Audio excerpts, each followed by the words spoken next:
So folks in the back, we're going to go wall to wall now. So this new tornado warning is going to be out for parts of Crawford, Du Bois, and Perry County, Indiana. This is going to be the southern half of that severe thunderstorm warning. So we just talked about the one we were just going through. They just issued a new tornado warning inside of that severe thunderstorm warning. So let's pull up what we call our GR2 analyst. This is our different radar that we use for severe scenarios and for tornado warnings, just like this. So you see this box just over Ferdinand. This is the tornado warning box. You see it's a little purple to the west and just south of Ferdinand. That is the old warning where it was radar confirmed and it was doing damage. I do not see this doing damage right now, and while I don't see that, we are looking pretty far away from the radar. The radar is just north of the Fort Knox area, and again, we are looking well off to our west. So on the right side of your screen here, we're looking at velocity. So we're looking for reds and greens to start to come together or for anything to stand out. And the only thing I'm noticing right now is just over the Dale and Tennyson area and heading towards Santa Claus, Indiana. So I know that's not in our viewing area, but this has gone ahead and been extended far enough east to where we are going to keep an eye on this as it continues to push its way off to the east, excuse me. So in our talks with the National Weather Service, they say it's too close for comfort, especially with these strong winds. They're going to go ahead and put this tornado warning out for the southern part of Du Bois and downstream. So the rotation is not quite in Du Bois County just yet, but it is heading in that direction. Again, seeing a little bit of rotation over Dale and Tennyson. If you know anybody in that area, I know it's outside of the viewing area. We do need to be watching that area as this continues to push off to the east. And you see with the new radar scan there, a little bit of a bowing segment as we get closer to Santa Claus, Indiana.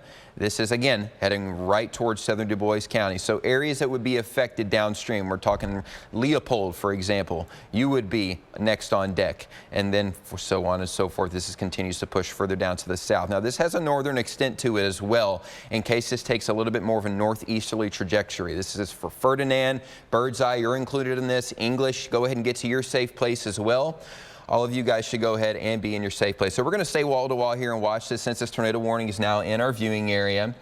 And again, we're continuing to look at what exactly this tornado warning is saying. It's moving east at 65 miles an hour, radar indicated rotation. So nothing is confirmed for this area just yet. And this, again, tornado warning has been extended for downstream. So the rotation that we're seeing right now is specifically for the fact that this is expected to continue as it pushes its way off to the east. So on the right side of your screen, again, I'm going to switch to what's called a correlation coefficient. And what we're going to look for here is any bright blues, any bright yellows, anything like that that would also be and correlate inside of that reflectivity.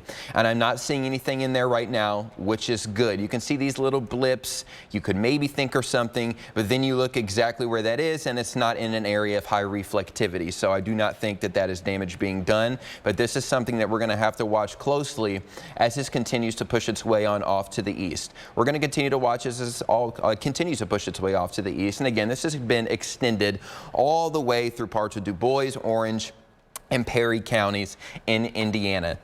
Again, this is radar indicated. This is not radar confirmed just yet, but we're still going to keep an eye on it. It's capable of producing a tornado, and this tornado warning goes all the way until 7:45 this morning. So again, this is something we're going to have to keep an eye on as it continues to move its way on off to the east. Even outside of the fact that there is a tornado warning, we are talking about winds potentially gusting up to around 70 miles an hour outside of that. So this is something, again, even if rotation isn't moving directly over your area, you should be in your safe place.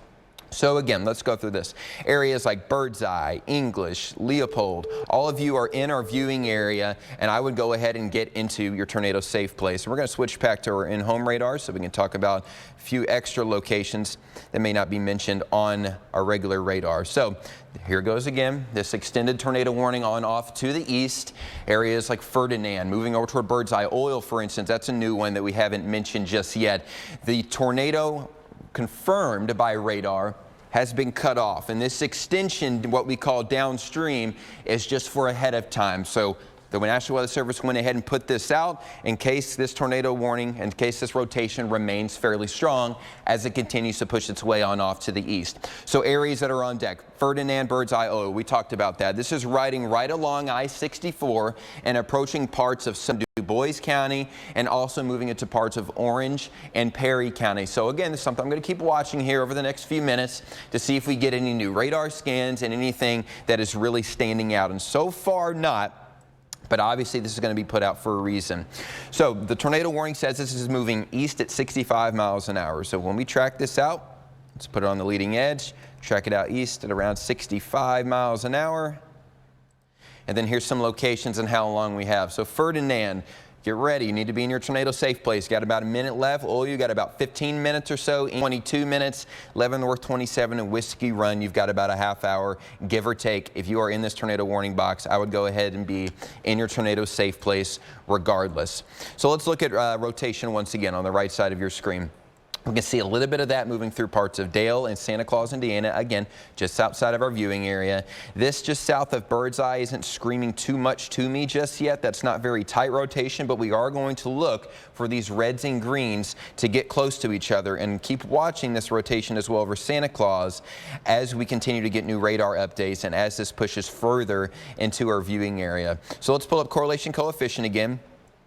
You see this little blip just west of Santa Claus, so we need to see if that is in high reflectivity, and it is. So we're going to keep an eye on that. Haven't heard anything from the National Weather Service just yet. I'm not going to say that's a tornado debris signature. I'm not really that confident on that just yet. So we're going to continue to watch this as it pushes its way off to the east. So let's take a step back and look at the overall picture. We have a tornado watch out for a good portion of our area. This does include the Louisville area, and this goes until noon. So again, this line of storms to our southwest is expected to maintain its strength as it continues to push on off to the east. Again, this tornado warning is for downstream. The rotation isn't in our area just yet, but it is heading in that direction. We have severe thunderstorm warnings outside of that tornado warning box for parts, again, of Du Bois, Crawford, Orange, and Perry counties. And we have a new one, it looks like, down near the Breckenridge area. So let's take a look at that one. Again, this is for downstream. Why? Because winds, straight line winds, are so far outside of this storm. The National Weather Service wants to go ahead and warn you that we do have some strong winds heading toward other parts of our area, like Breckenridge County, areas like Tell City, Patesville, for instance, moving through Fordsville. So this is more areas that we're going to have to watch. So this goes for, again, Breckenridge, Hancock, Ohio, Perry, Indiana.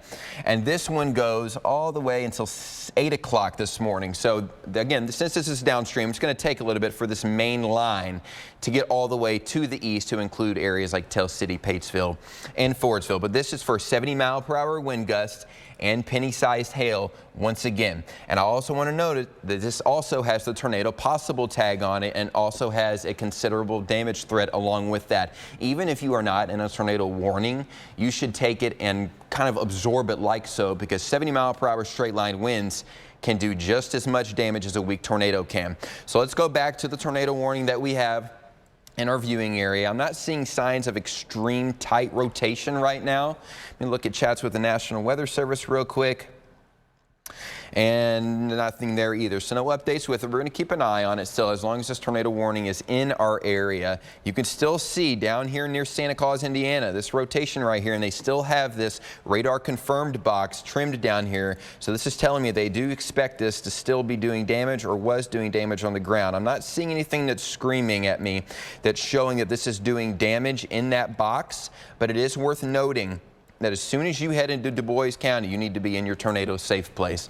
So again, we switch back to our regular radar. Let's talk about more small areas that we can expect could see impacts from this. So right when it moves into our viewing area, Bristow, for instance, let's go Addyville, Huffman, Siberia, some smaller locations there, excuse me, Ranger, Leopold, Oil, Doolittle Mills. If you're hearing me mention your location, you need to be in your tornado safe place.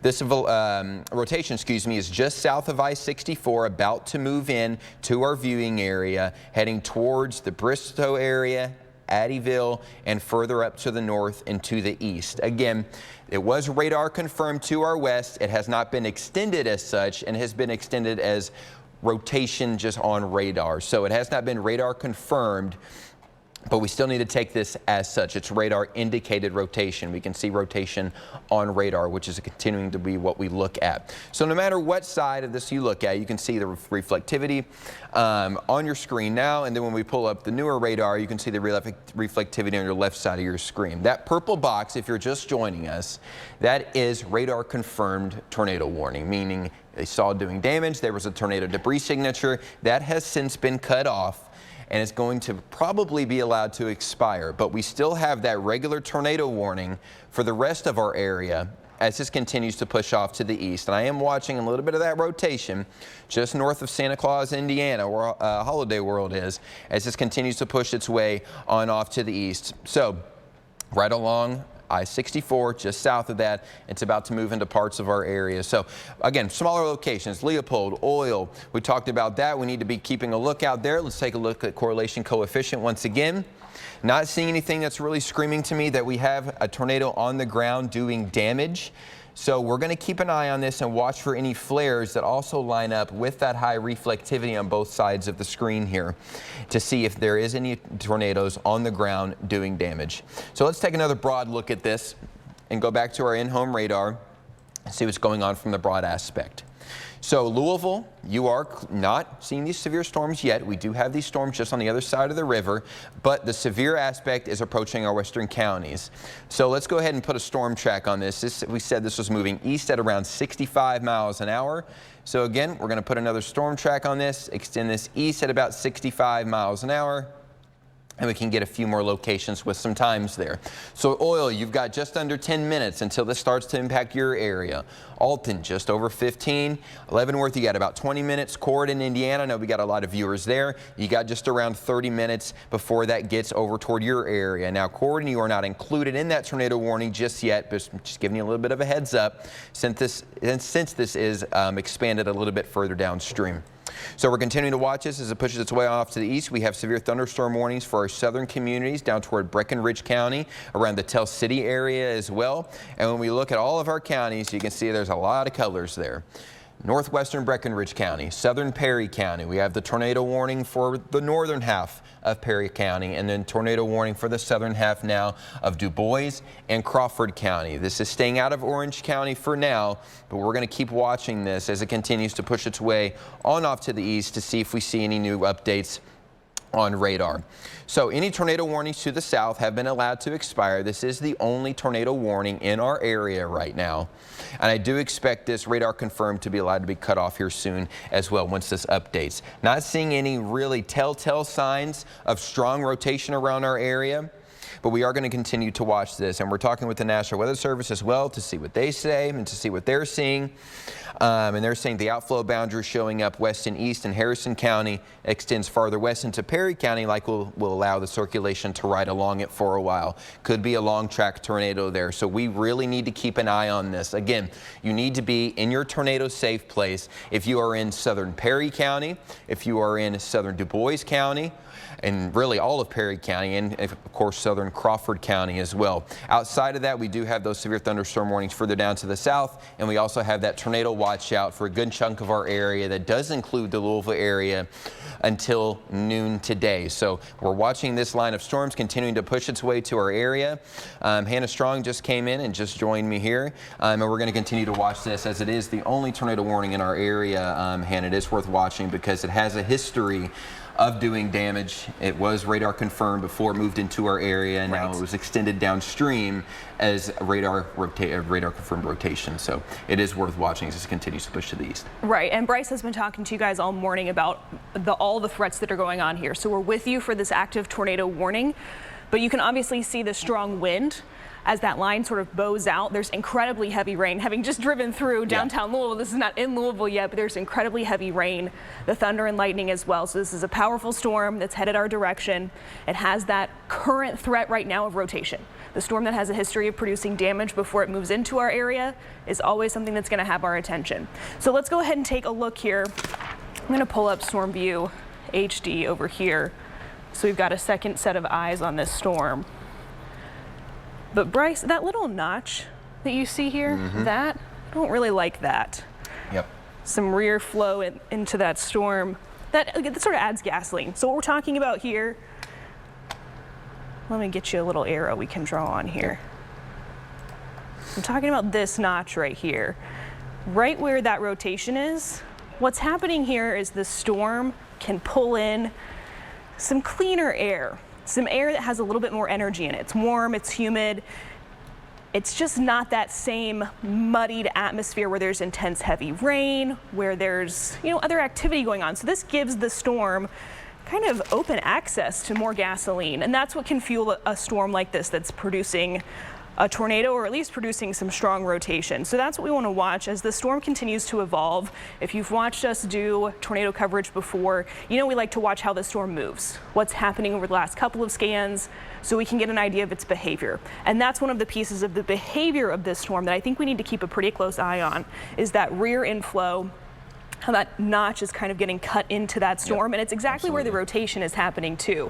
So that's my concern, that we're feeding a storm that's already strong, that's already rotating, and so I think we need to keep our eyes on that for the next, at least the next couple of scans for sure. Yep, absolutely. And Hannah, when you look at a broad view of it, at these southern extent of storms, there's really nothing stopping these either.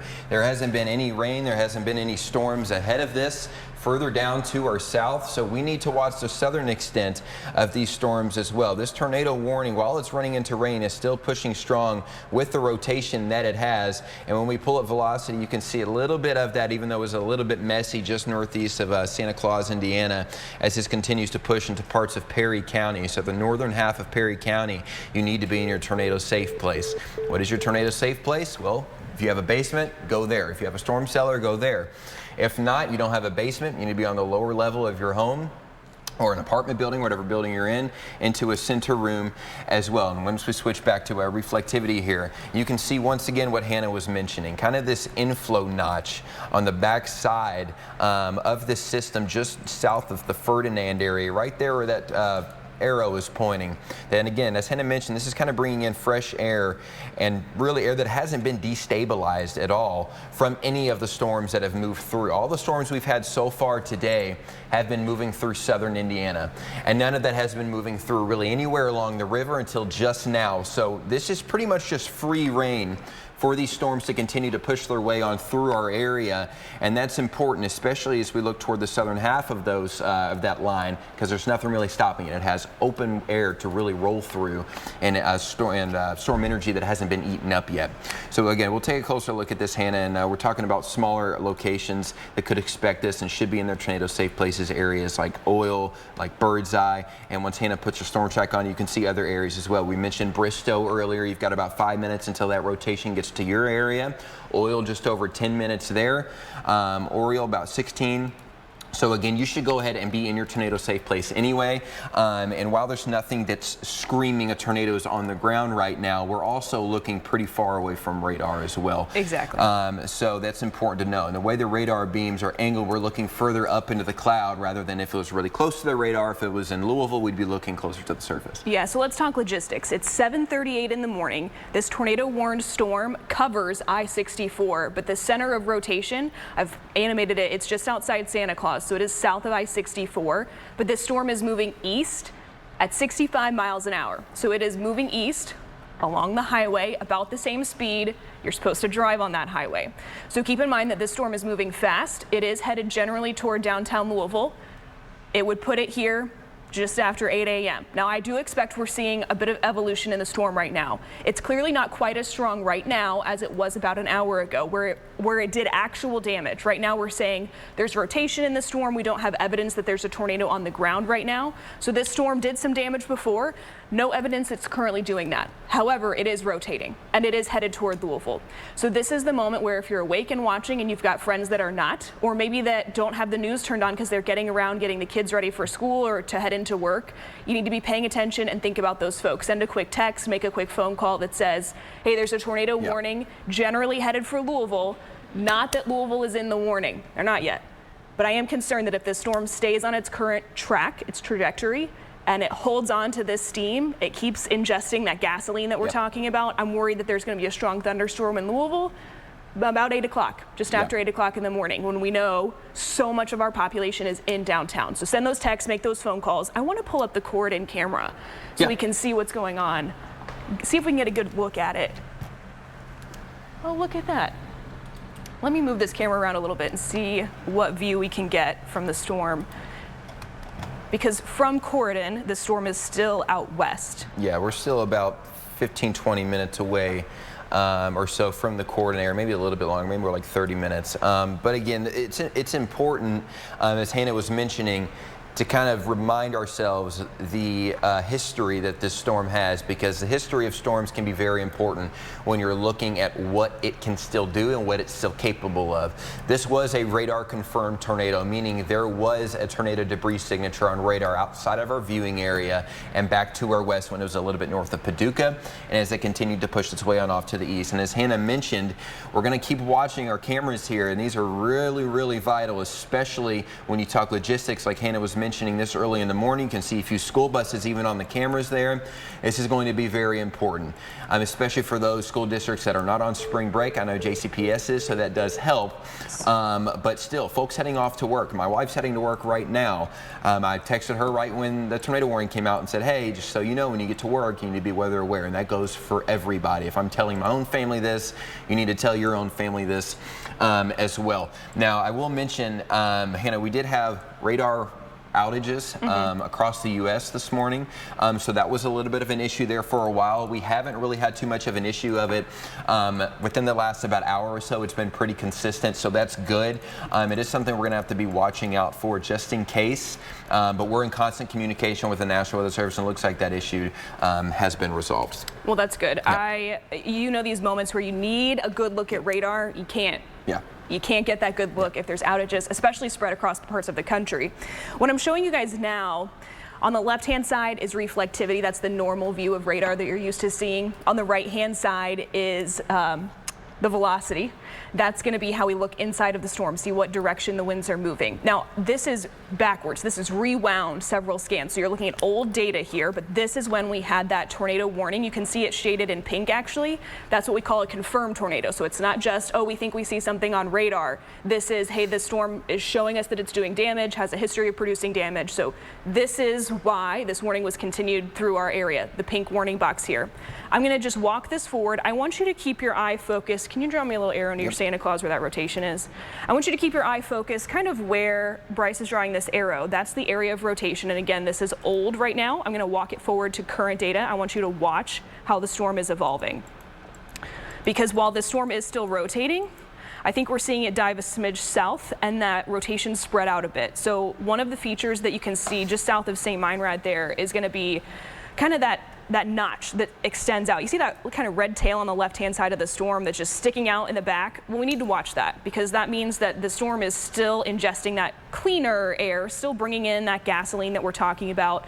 But if you look on the right-hand side, again, just south of St. Meinrad, you can see that brighter pink shading mixed with all the reds. It's not quite as tight of a rotation couplet at this point as it was half an hour ago, even an hour ago. And we need to make sure that the storm is not producing any damage. So I'll flip you over on the right-hand side to that correlation coefficient where we can, again, look inside of the storm to see if it's producing anything that's abnormal.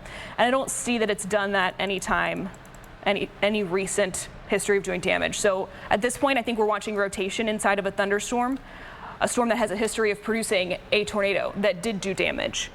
But at this point, I see no reason to tell you there's a tornado on the ground necessarily. So as we assess what's going on at 7:43, there's a storm just outside Santa Claus, Indiana. It's really just south of I-64, moving out of the county, headed toward Oil, Leavenworth along the river. That's the direction the storm is headed. Again, it's south of I-64, but just by a little bit, moving due east at 65 miles an hour. This storm has a history of producing a tornado that did damage, and now it's headed generally toward downtown Louisville.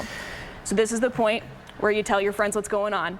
We do expect to keep a really close eye on this storm for the next couple of scans. In fact, we just got an updated set of data there. You watch that come in.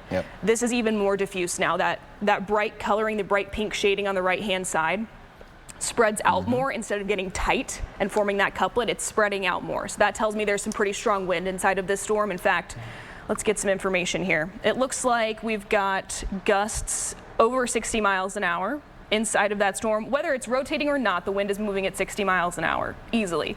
That is definitely a severe thunderstorm that's strong enough to do damage. So that's whether there's a tornado on the ground or not, that's a threat you need to take seriously, especially for those of you who are headed to I-64 out this direction. If you're driving at 70 miles an hour, or however fast you decide to drive this morning, and the wind is moving at 60 miles an hour, that's going to blow you around on the street a little bit, even on the highway, especially those high-profile vehicles. If you're driving next to a semi, I want to keep that in mind. And new from the National Weather Service in our chat with them, it does look like they're going to go ahead and extend this tornado warning once again downstream to further parts of Perry and into Harrison County again.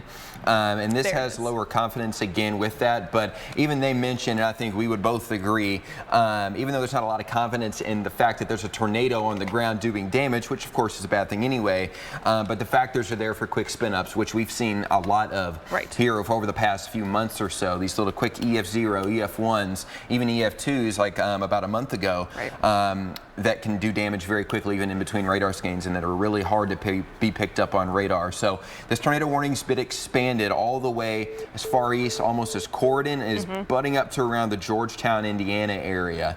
And again, this is more out of an abundance of caution, not to say that you shouldn't take it seriously, because you should, because rotation can spin up just as quickly as it dissipated, and we've seen that many times, especially with these quick spin up tornadoes that have been very common in our area and very common in southern Indiana over the past couple of months or so. So when we time this out a little bit more, Leavenworth, you've got just over 10 minutes, Corydon just over 20, New Middletown around 25 or so, and Lanesville you got about a half hour. And as Hannah mentioned, this is heading toward the metro. Yes. Not to say that there is a tornado on the ground heading toward the metro, because that's not what's happening right now. There is no indication that there is a tornado on the ground, but it's important to note that a tornado is possible, and that's why they have extended this further downstream, Hannah. Yeah, can we take the Corydon camera full? Yep. I also want to make sure that we can get New Albany queued up, not right now, but have that one like on standby. I think we're going to get a better look at it from that view as it goes over the river in I don't know, 40, 50 minutes.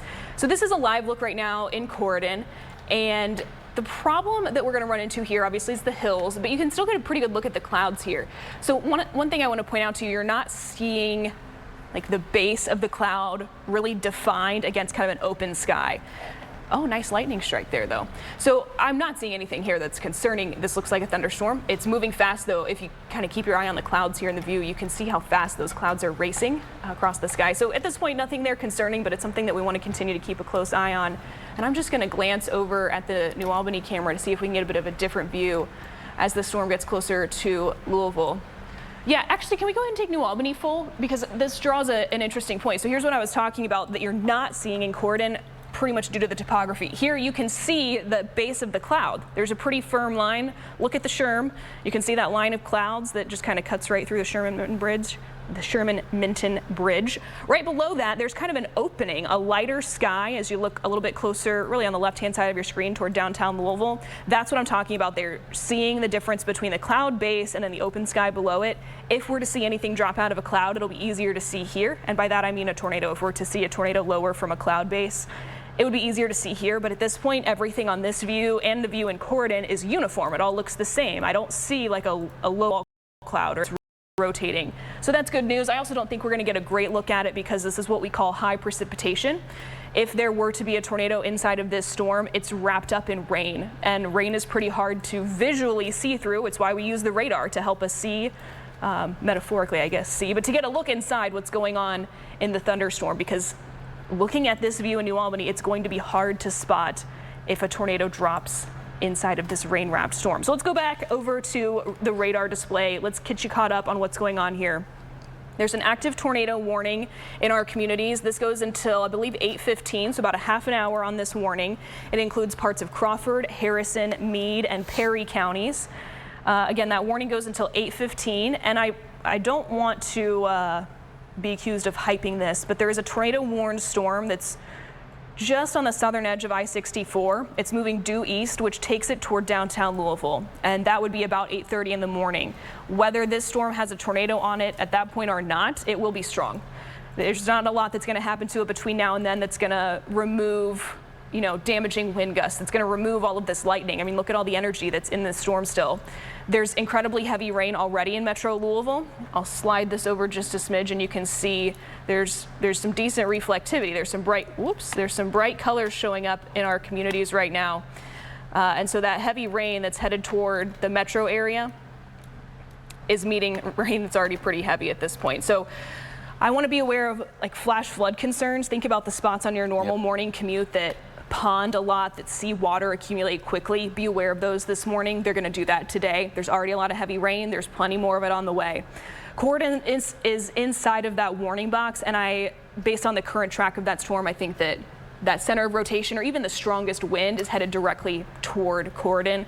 Not to say that, direct hit. No. The strongest part of this thunderstorm, though, is headed toward Corydon. You have about 20 minutes notice to make good choices.